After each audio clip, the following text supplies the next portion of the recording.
3,300 మందిని కెనడా నుంచి డిపోర్ట్ చేశారు. జస్ట్ 2026లో ఇది. లాస్ట్ 6 మంత్స్ చూసుకుంటే. సో, అంతకుముందు ఇంత పర్సెంటేజ్ పంపించలేదు. ఈవెన్ ఇంతకుముందు ఎప్పుడు లాస్ట్ ఇయర్స్ 24, 25, 23, 21 చూసుకున్నా 300, 400, 500 డిపోర్ట్ చేశారనమాట. అంటే ఇప్పుడు ఈ 3,300 మంది స్టూడెంట్సా?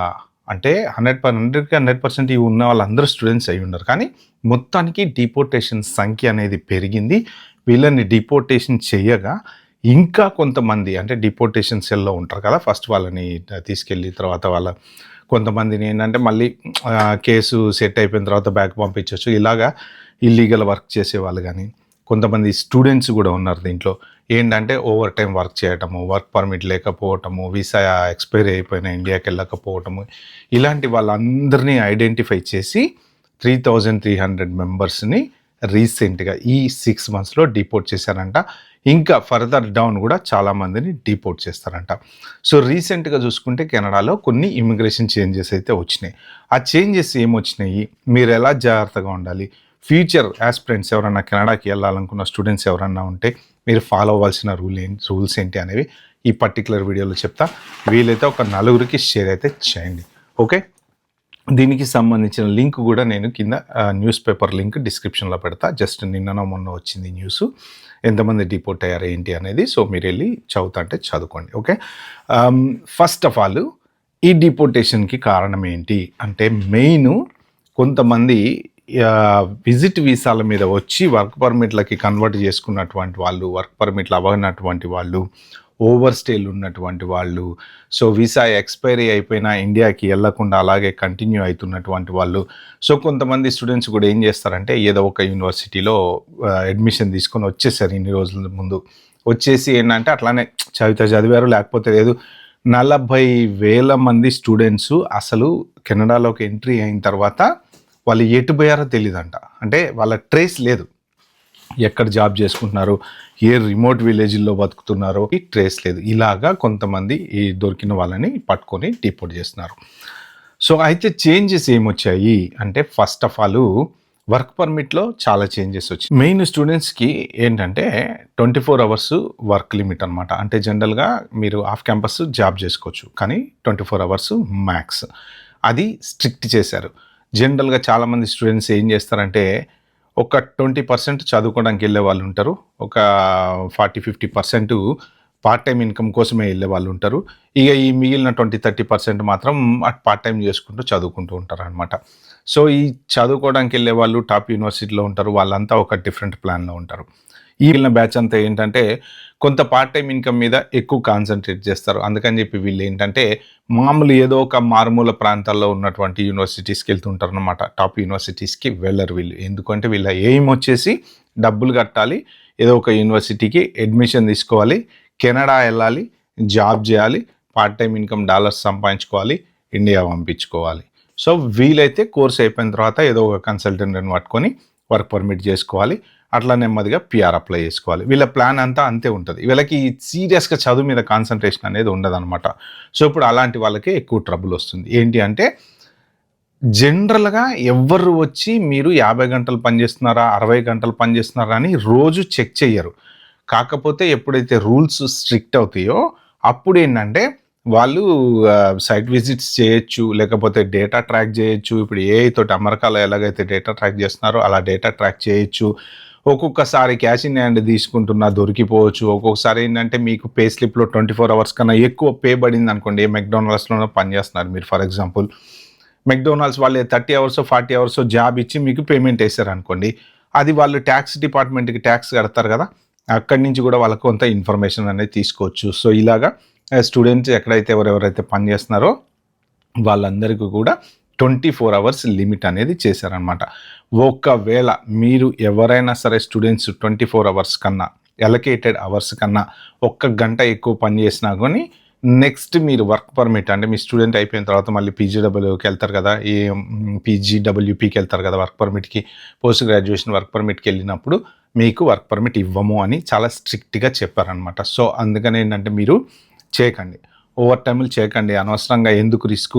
హాలిడేస్లో ఓవర్ టైం చేయొచ్చేమో, దాని ప్రకారం స్టూడెంట్ రూల్స్ ఏమేమైతే ఉంటాయో పార్ట్ టైం ఇన్కమ్కి ఆ రూల్స్ ఎగ్జాక్ట్లీ ఫాలో అవ్వండి. ఎందుకు అంటే కట్ షార్ట్ అయిపోతుంది. ఇప్పుడు మీరు లక్ష లోన్లు తీసుకొని వెళ్తారు చదువుకోవడానికి. ఓకే, తీరా అక్కడికి వెళ్ళిన తర్వాత ఏదో ఒక రీజన్ కింద మీరు నెక్స్ట్ ఫర్దర్గా వర్క్ పర్మిట్ దొరకలేదు, మీరు ఇండియా వెళ్ళిపోవాల్సి వస్తే ఈ పార్ట్ టైం చేసి మీరు చేసి ఇన్ని రోజుల నుంచి ఏం సాధించారు చెప్పండి? మీరు పెట్టుకున్నటువంటి లోన్ క్లియర్ చేసి ఉంటారేమో మ్యాక్సిమం చేసింటే. ఇంకా మరి ఉపయోగం ఏంటి? కెనడా పోయి అంత దూరం పోయి ఉపయోగం ఏంటి? ఎండ్ ఆఫ్ ద డే డబ్బు సంపాదన ఒక్కటే ఏం పెట్టుకోవద్దు. స్టూడెంట్స్ అందరికీ నేను ఇచ్చే అడ్వైజ్ ఏంటంటే ఫ్యూచర్ చూసుకోండి. ఇవాళ డబ్బు సంపాదించుకుంటారు, డాలర్లు వస్తాయి, కానీ రేపేంటి ఎల్లుండేంటి ఆర్టిఫిషియల్ ఇంటెలిజెన్స్ వచ్చి జాబులు తినేస్తుంది. మీకు ఎన్ని రోజులు ఈ జాబులు ఉంటాయి? లోకల్ ఉద్యమాలు మొదలైనవి విపరీతంగా. లోకల్స్కి కోపం వచ్చేసింది. ఇంకా ఇంటర్నేషనల్ వాళ్ళకి జాబులు దొరకడం ప్రతి దేశంలో కూడా చాలా చాలా చాలా కష్టతరం అయిపోతుంది. అందుకనే ఇన్ని స్ట్రిక్ట్ రూల్స్ తీసుకొస్తున్నారు. కోవిడ్ టైంలో విపరీతంగా కెనడా వాళ్ళు దా దా దా దా అని పిలిచారు. ఇప్పుడు పో పో పో పో అంటున్నారు. ఒక ఇండియన్స్ అనే కాదు, ఇది వరల్డ్ వైడ్ ఇంపాక్ట్ అవుతుంది. కానీ మన వాళ్ళు ఎక్కువ పర్సంటేజ్ ఉన్నారనమాట ఈ చదువుకోవటం అని చెప్పేసి పార్ట్ టైం జాబ్లో. ఎన్ని యూట్యూబ్, ఇన్స్టాగ్రామ్లలో, షార్ట్స్లలో మొత్తం వాళ్ళు పోతున్నారు, రికార్డు చేస్తున్నారు. ఎక్కడ చూడు ఇండియన్స్ ఇండియన్స్ ఇండియన్స్, ఏ షాప్లో చూడు ఇండియన్స్ ఇండియన్స్ ఇండియన్స్ అని. ఇక వాళ్ళు ఇండియన్స్ గో బ్యాక్ అనే స్టేజ్కి వచ్చారనమాట. సో కాబట్టి స్టూడెంట్స్ చాలా జాగ్రత్తగా ఉండండి. నెక్స్ట్ ఇక వర్క్ పర్మిట్లకు వస్తే ఏంటంటే మీకు ప్రాపర్ లాంగ్వేజ్ రిక్వైర్మెంట్స్ కానీ, లేకపోతే మీరు చదువుకున్నటువంటి యూనివర్సిటీని కానీ, దాన్ని బట్టి మీకు వర్క్ పర్మిట్లు అనేవి వస్తాయి. ఓకే, ఏదో ఒక కన్సల్టెంట్ దగ్గరికి వెళ్ళి ఒక లెటర్ తీసుకొని వెళ్ళి వర్క్ పర్మిట్ అప్లై చేసుకోవడం అనేది ఇంకా అంత సింపుల్గా, అంటే ఇంతకుముందు నడిచింది. కెనడాకి వచ్చిన ప్రతి వాళ్ళు ఎట్లా కొట్టుకుంటూ సెట్ అయిపోయారు. ఇప్పుడు ఇంకా నడవదు. ఎందుకు అంటే జెన్యూన్గా కంప్లయన్స్ అంటారు చూసారా, కంపెనీ కంప్లయన్స్, కన్సల్టెంట్స్ కానీ కంపెనీ కానీ వాట్ ఎవర్ ఇట్ ఈస్, వాళ్ళకంటూ కొన్ని సెట్ ఆఫ్ రూల్స్ అనేవి పెట్టారనమాట. అంటే ఎవరికైనా వర్క్ పర్మిట్ మీద జాబ్ ఇవ్వాలి అంటే ఆ జాబుకి లోకల్ కెనడియన్ ఎందుకు దొరకట్లేదు అనేది ఇప్పుడు స్ట్రిక్ట్గా వాళ్ళు ప్రూవ్ చేయాలి. ప్రూవ్ చేస్తేనే వీళ్ళకి వర్క్ పర్మిట్లు వస్తాయి, లేకపోతే వర్క్ పర్మిట్లు రావు. అంటే ఆ కంపెనీ కూడా ఇమిగ్రేషన్ రిలేటెడ్ కంప్లైంట్స్ ఏమేమైతే ఉంటాయో అవన్నీ ఫాలో అవ్వాలన్నమాట. లేదు అంటే వాళ్ళకి ట్రబుల్ కాబట్టి వాళ్ళ కంపెనీని వాళ్ళు ప్రాబ్లంలో పెట్టుకోరు కాబట్టి మీకు జాబులు వచ్చేటువంటి ఛాన్స్ ఉండదు అనమాట. అందుకని ఏంటంటే ప్రాపర్గా చదువుకోండి, ప్రాపర్గా మీ కోర్స్ రిలేటెడ్ జాబ్ చక్కగా అప్లై చేసుకోండి. ఎక్కడ పార్ట్ టైంలో అవి ఓవర్ టైం చేసి అనవసరంగా వర్క్ పర్మిట్ రాకుండా ఉండకండి. ఎందుకంటే ఇంకా మొత్తం ఒక లైన్ బ్రేక్ అయిపోతుంది. మీకు ఒక చిన్న మిస్టేక్ వల్ల ఏంటంటే ఫ్యూచర్ లైన్ అంతా బ్రేక్ అయిపోతుంది. సో వర్క్ పర్మిట్ల మీద వచ్చిన వాళ్ళు ఎవరైనా ఉండుంటే కనుక నెక్స్ట్ ఫర్దర్ మీరు ఎక్స్టెన్షన్లకు వెళ్ళాలి, మీ పిఆర్లకు వెళ్ళాలి అంటే ఇదివరకు లాగా సింపుల్గా అప్లై చేసుకుంటే కుదరదు. కంపల్సరీ ఏదైతే కంపెనీ ఉందో ఆ కంపెనీ కంప్లైన్స్ ఫాలో అవ్వాలి. కన్సల్టెంట్ అయితే కన్సల్టెంట్ ఆ రూల్ ప్రకారం ఏమేమైతే కొత్త రూల్స్ తీసుకొస్తున్నారో వాళ్ళు అవన్నీ ఫాలో అవ్వాలన్నమాట. సో ఇవి మెయిన్ స్టూడెంట్స్కి సంబంధించి రీసెంట్గా వాళ్ళు ఇచ్చినటువంటి డేటాలో దగ్గర ఈ లాస్ట్ ఇయర్ నుంచి ఈ ఇయర్ మధ్యలోనే 1,55,000 మంది స్టూడెంట్స్ వచ్చారంట. ఇప్పటికీ 4,58,000 మంది స్టూడెంట్స్ ఇంకా వర్క్ పర్మిట్ల కోసము వెయిట్ చేసే వాళ్ళు ఉన్నారంట. సో ఇప్పుడు వాళ్ళు రీసెంట్గా మినిస్టర్ కూడా చెప్పారు కదా, ఏం చెప్పారు, ఒకవేళ మీ స్టూడెంట్స్ ఎవరైనా సరే మీ వీసా ఎక్స్పైరీ అయిపోతే you better leave the country అని చెప్పారనమాట. మేము మీకు వర్క్ పర్మిట్లు ఇవ్వము. ఎందుకు అంటే వాళ్ళు అకామిడేట్ చేయలేకపోతున్నారు. జాబులు లేకుండా వర్క్ పర్మిట్లు ఇవ్వట్లేదు కాబట్టి, జాబులు లేవు కాబట్టి, లోకల్ వాళ్ళకి జాబులు రావాలి కాబట్టి మేము మీకు వర్క్ పర్మిట్లు ఇవ్వలేము, మీరు వెళ్ళిపోండి అని చెప్పేసి. అదర్ దెన్ దట్ ఇంకొకటి చూసుకుంటే రీసెంట్గా వీళ్ళు కొంచెం ప్రొటెస్ట్లు అవి చేశారు కదా. కొన్ని యూనివర్సిటీస్ నుంచి కొన్ని స్కూల్స్ నుంచి బయటకు వచ్చిన వాళ్ళకి ఏంటంటే వర్క్ పర్మిట్లు ఇవ్వట్లేదు. ఇనెలిజిబుల్ యూనివర్సిటీస్, ఇనెలిజిబుల్ కోర్సెస్, అలాగా అది నేను చెప్పింది ఏదో ఒక కోర్స్ చూస్ చేసుకొని మీరు అక్కడికి వచ్చి మీరు స్టూడెంట్గా అన్ని రోజులు కష్టపడ్డ తర్వాత మీకు వర్క్ పర్మిట్ ఇవ్వము వెళ్ళిపోండి అంటే మీరు ఈ ప్రొటెస్ట్లు అవి చేస్తున్నారు. దాంట్లో చాలామంది మన ఇండియన్స్ కూడా ఉన్నారు.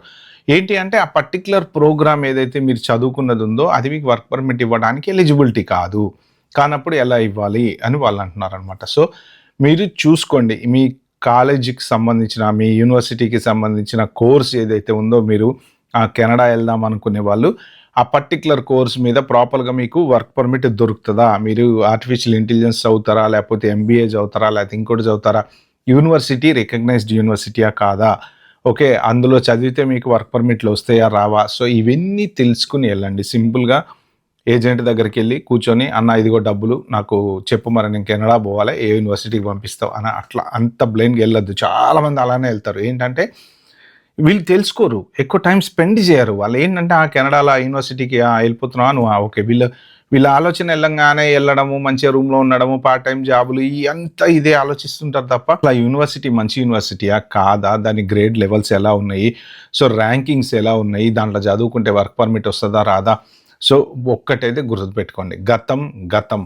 మన రజనీకాంత్ చెప్పినట్టు గతం గతం బాబా అంటాడు కదా! ఆ టైప్‌లో ఇన్ని రోజుల నుంచి నడిచింది. మీరు కంపేర్ చేయొద్దు. అప్పుడొచ్చినాయి గదా! అప్పుడు వర్క్ పర్మిట్‌లొచ్చినాయి గదా! అప్పుడు వీసాలొచ్చినాయి గదా! అప్పుడు విజిట్ వీసా మీద వెళ్ళిన వాళ్ళకి గూడా వర్క్ పర్మిట్‌లిచ్చారు. అది ఏ కంట్రీలో ఆ రూల్ ఉండదు జనరల్‌గా. అలాంటిది కెనడాలో ఇచ్చారు. ఎందుకంటే నడిచిందప్పుడు.